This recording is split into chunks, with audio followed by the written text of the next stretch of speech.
First day on the job, sharing an office with these 3 old Apollo guys, one of whom thought it was the funniest thing in the world to show up, drop 10 books of advanced mathematics on my desk and tell me that this is what I needed to learn to be able to do thermal analysis. I was so horrified. I remember to this day, I went home that night and I literally cried. I called my mom. I thought, I'm never going to be able to do this. I'm never going to be able to work at NASA. Well, it turned out that was just sort of this guy's sense of humor. And to the day he retired, every time he saw me, he would ask me if I'd figured out yet how to solve some partial differential equation or another. So it was quite an initiation to NASA for me.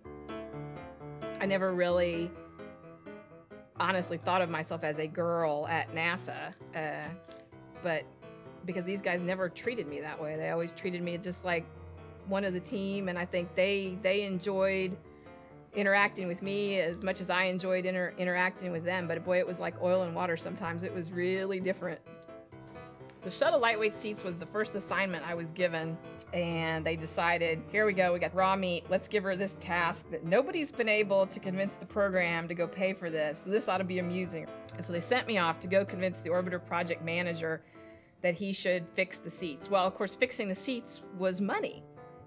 So I can remember I dutifully went and did all my research and gathered all my data and figured out how much it was going to cost. And I thought, well, I'm just going to go in and I'm going to tell him this very logical story and he's going to want to replace the seats.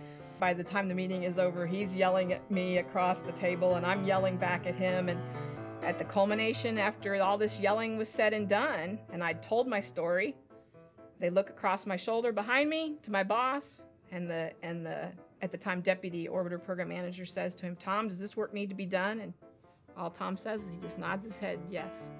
And after all this, right, I've gone here and I've bared my soul on the table and we're screaming at each other and I just think it's going awful, and it's done.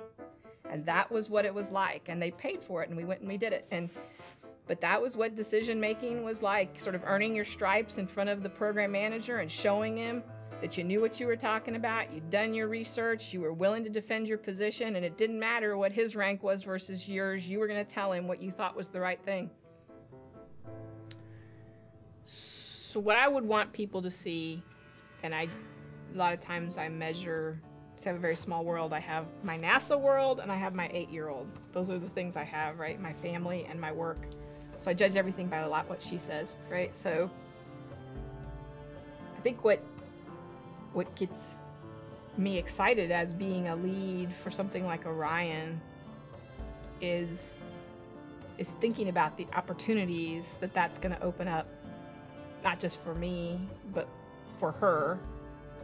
You know, I look forward to what her generation will do with that capability, where they'll go with it, what they'll do with it, where they'll explore, what they'll find. Giving them that tool, that to me is very exciting. I'm Julie Kramer White, and I work at the Johnson Space Center.